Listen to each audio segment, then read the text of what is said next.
Good evening.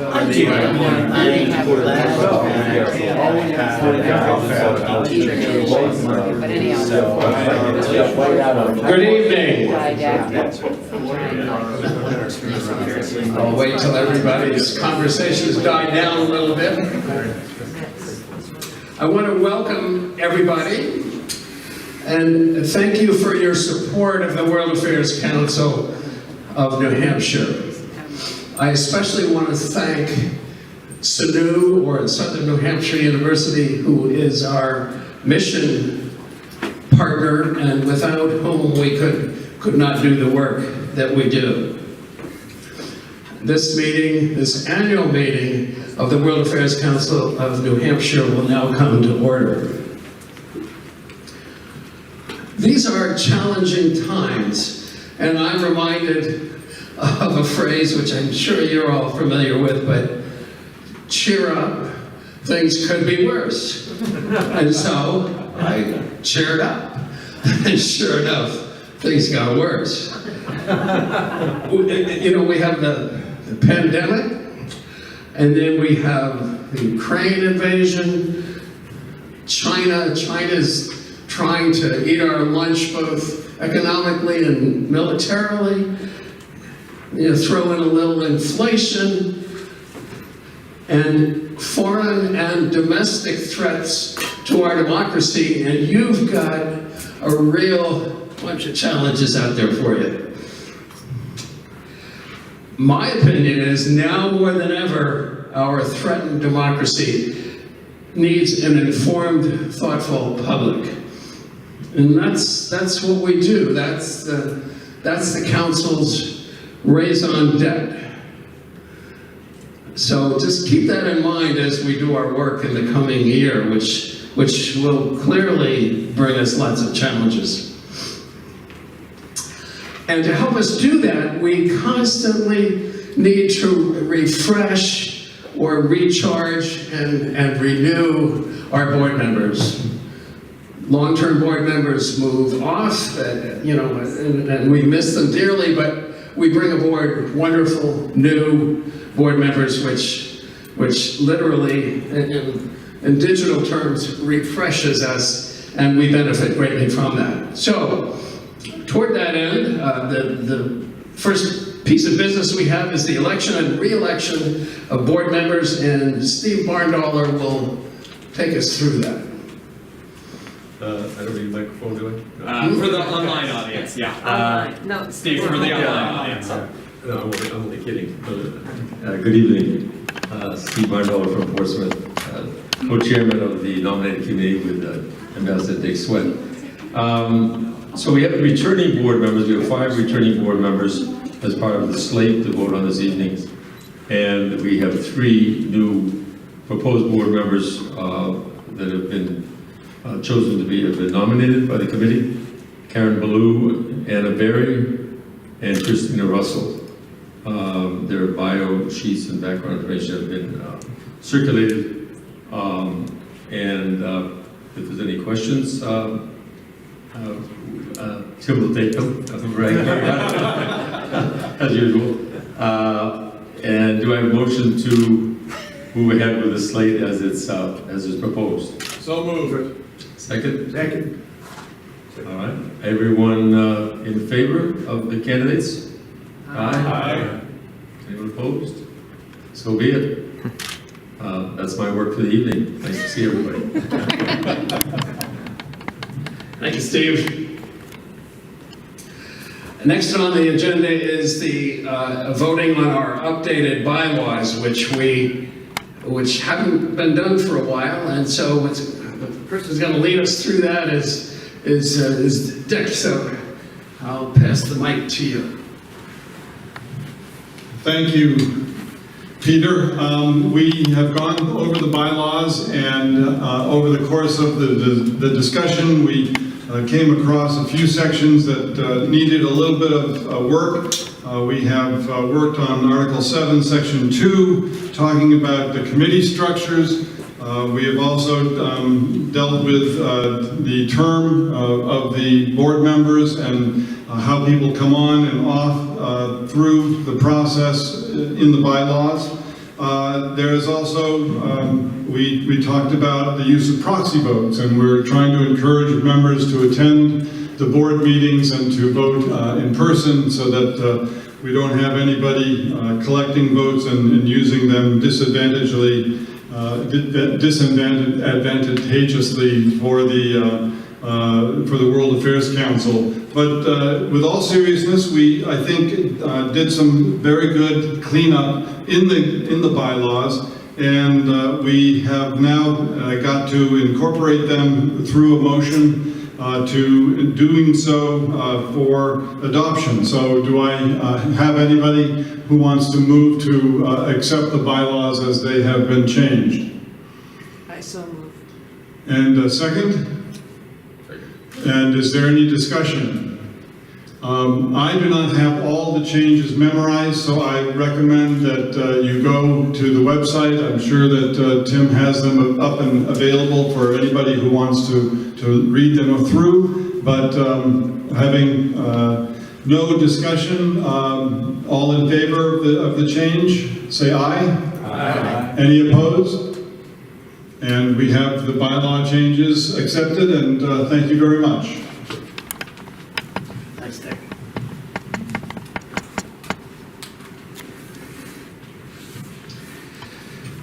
Next on our agenda is a very special announcement, and it actually has kind of two parts to it. But the first is that we're in the process of receiving a $50,000 donation from William and Patricia Ayers for creation of the William and Patricia Ayers Global Tipping Point series of presentations. I am such a, I was going to say I'm so young, but that's not true. But I'm young with the World Affairs Council, and so I do not remember when Pat Ayers was both a board member and the executive director, I'm told, in the early 2000s. But I am floored by their generosity and their wonderful ability to not only keep their names fresh with us, but to bring us subjects that are challenging and will help us through these difficult times. And that is part of the second message that I want to put out, is that we have now established a planned giving society in the World Affairs Council of New Hampshire called the Global Legacy Society. And so there are already people who have put us in their wills, and one of them, I will say arguably, is the first member of this society, because I think you qualified it by saying you were the oldest living person that put the council into your will, but I like the word arguably. So you certainly, nobody can argue about Andy being a magnificent human being. I think I said still living. Yeah, it's still living, that's true. So anyway, that's a great segue into introducing you to give the treasurer's report at this annual meeting. So I'll pass the mic to you, Andy. Thank you. Do we have a treasurer's report, Tim? Do we have a handout? Yep, the handout people can grab here. Oh, good. Yep.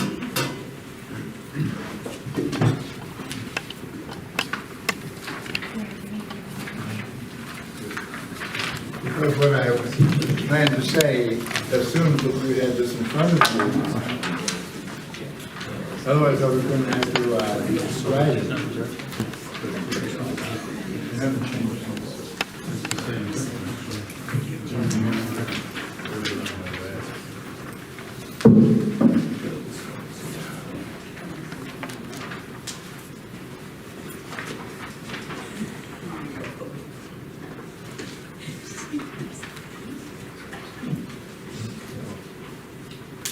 Okay, I found my Take your time. You're cute. So, The aim of this unusually simplified and crystal clear financial statement is to allow us to see at a glance the assets, funding, and activities of the council.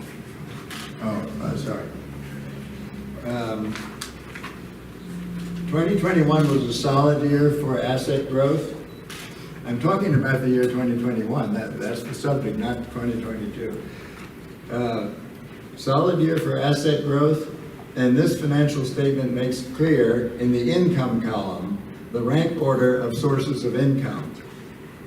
You can clearly see the outsized importance of the International Visitors Program to the Council's income and activities. For this, we have the Executive Director's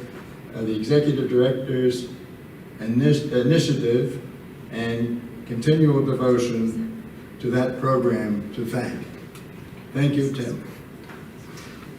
For the charitable gaming income, we have Alan and Joan Reish to thank for steering the council into the not-so-open arms of the Manchester gaming facility. And to all of you who supported the annual fund, supported membership, and hosted the international visitors, thank you for your steadfast assistance that made the council's programs possible. Tim's excellent podcasts that promoted far-reaching recognition of the council and the generous hosting of Ukrainian Parliament visitors were leading examples of remarkable successes during 2021. And there you have the Treasurer's report, wrapping up 2021. Is there any discussion or any questions that people want to ask Andy? Going. Yeah. Right. Thank you. And I realized I forgot to introduce myself, but most of the people in the room know who I am, but I am Peter Bowman, the president of the board of the council, in case you were wondering, who is that guy? Yeah, so anyway, next on the agenda is the highlights of the 2021 accomplishments, and our own executive director, Tim Horgan, will present them. Thank you, Peter, and thank you all for joining us, whether here in person or online. I really appreciate the amazing support that we've received from all of you over the course of the past several years that I've been executive director, and the over a decade I've been with the organization, which is just crazy to think about these days. Last year was, of course, an interesting year for everyone. We all thought the pandemic might be over, and then it wasn't. So we had a number of very challenging issues to overcome, both in our speakers programs and our international visitor programs and our academic World Quest. But I'm happy to report that we have had a great year behind us and another great year shaping up for 2022.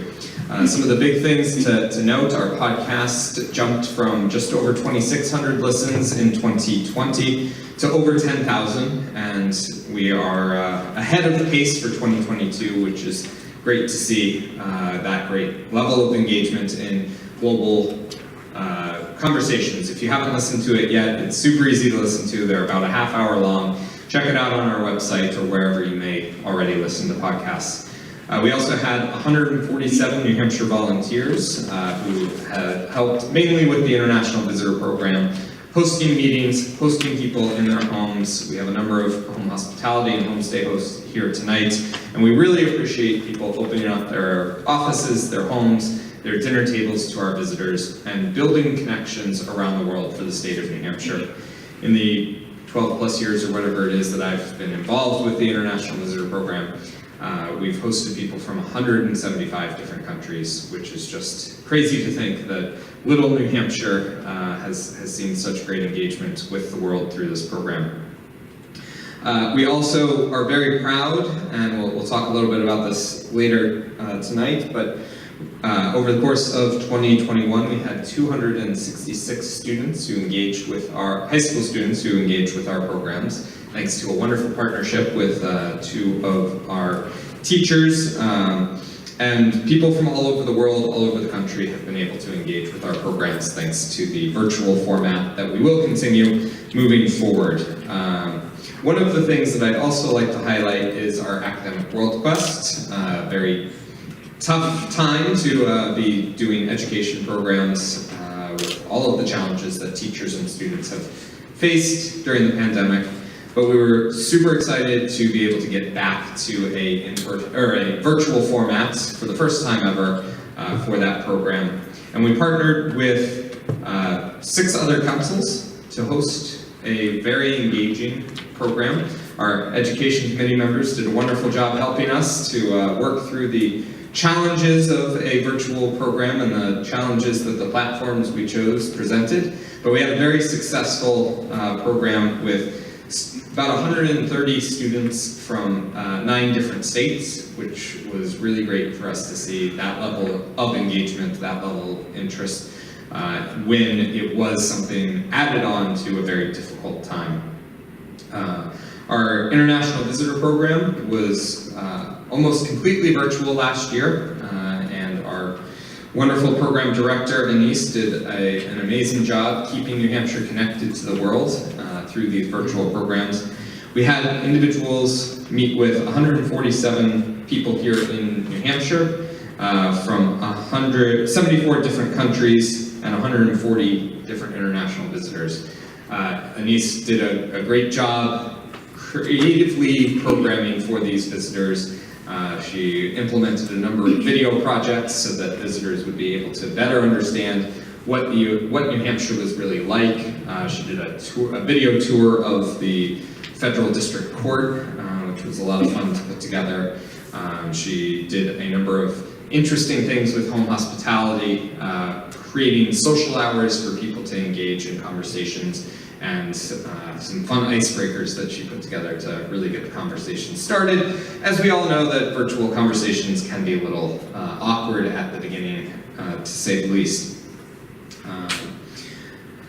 Our Global Speakers Program, based on our post-event surveys, 89% of people said that they gained a new perspective based on the presentation that they heard. We did have 3 hybrid events, and thank you all for sticking through it with us as we continue to learn the challenges and overcome the processes that we need to make sure that we are able to continue to provide these programs online. I personally feel it's very important for our diversity, equity, and inclusion goals by allowing people from anywhere to watch our events. You don't have to be in person, you don't have to be in the room at that time in order to hear the great information that these speaker programs provide and help seed conversations about foreign policy. We had people in 137 different countries watch our programs last year, which is just amazing to think that, again, New Hampshire is so connected to the world in this way, and we are providing such quality content that people are interested in engaging with that. We had a wonderful year of fundraising, and thank you to everyone who supported both our annual funds and our New Hampshire Gives campaign. So we saw great growth in the funds raised by the organization, which is a true testament to the value that people put on what we do here and the importance of global understanding. So thank you to all of our wonderful sponsors, partners, supporters, members, donors, etc. You can see a full list in our annual report, which we have here tonight. We'll be mailing those out to all of our members as well. And anyone who wants to take a look online, it is up in the on our website for you to review that as well. So a huge thank you to everyone who helped to make this year such a success for the council, despite the challenges that we continue to face, despite the headwinds of the pandemic. We are really appreciative of everything that you all do to help us be successful. We have great interns, we have great volunteers, we have a wonderful staff who really works hard to make sure that we are providing the best possible programs, and our board is doing great work to make sure that we stay on track, that we are meeting our goals, and that we are continuing to provide wonderful services to the community. With that, I'll ask if there are any questions about 2021. All right, well, you guys are too easy, so I will turn it back to Peter. Thank you, Tim.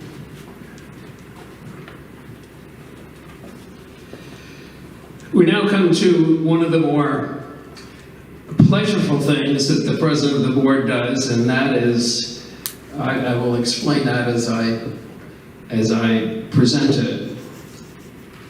Each year, the president of the board has the privilege and the honor of announcing the President's Award for Service and Support, which is awarded to persons, people, or an organization that has provided extraordinary service to the council in accomplishing its mission. This year, Nick Watson, who unfortunately can't be with us this evening due to testing positive, right? Yes. And Gina Aubin, teachers, both of whom are teachers at Bow High School, are this year's recipients.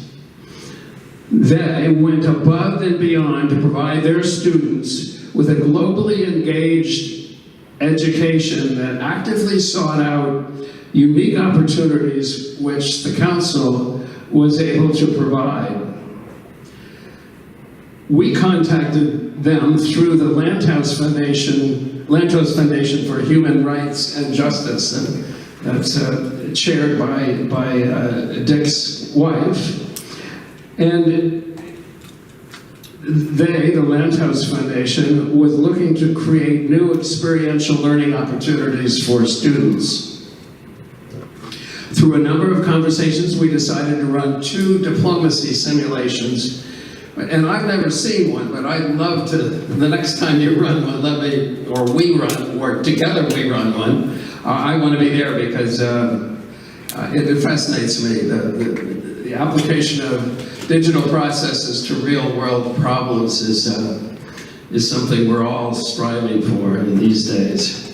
Anyway, they did the simulations for their students, and which enabled them to dive into a global issue and experience and what it is like to actually negotiate a conflict or a resolution to some issue.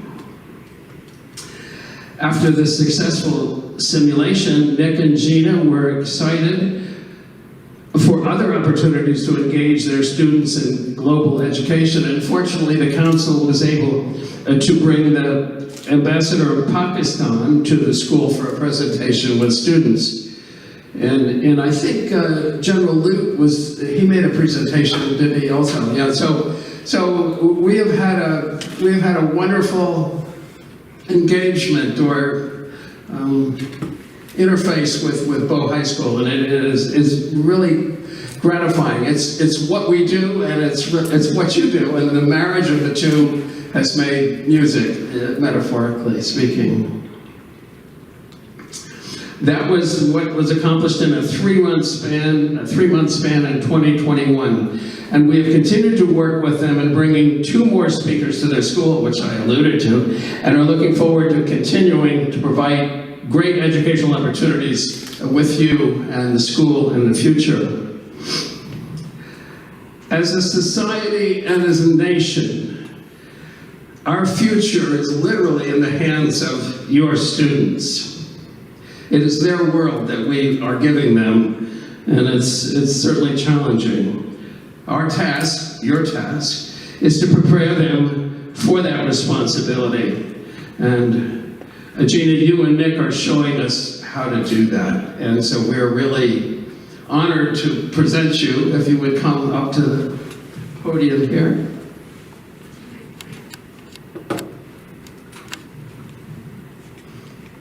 There's one for each of you. And yeah, tell Nick we were rooting for to make a speedy recovery and to avoid long haul COVID. If you know, I presume you've all had the inoculations and boosters, but stuff happens, as they say. So I don't know. I don't want to put you on the spot. If you wanted to say something, I'll allow you to. But if you don't have to, then I'll hold it up. Thank you. Okay. on behalf of Nick, who I said is watching from home, thank you so much to all of you, and especially to our relationship with Tim and Alan. We've enjoyed every step of the way. Our students were remarkable. They rose to the challenge, especially for the diplomacy, and that actually was covered in the newspaper, so that was super exciting for them. We can't thank you enough for the opportunity, and we look forward to more opportunities in the coming school year. Thank you.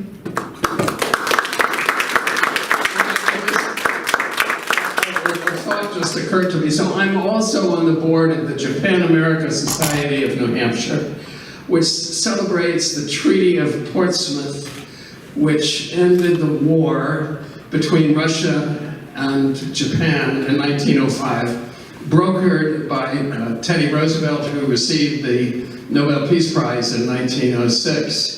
And yeah, there's a great curriculum that we developed back in the centennial year of 2005 that you might take a look at. But negotiation and compromise is the name of the game. If we could only get the people in Washington to accomplish that. Thank you, Gina. Thank you so much. Thank you. Right.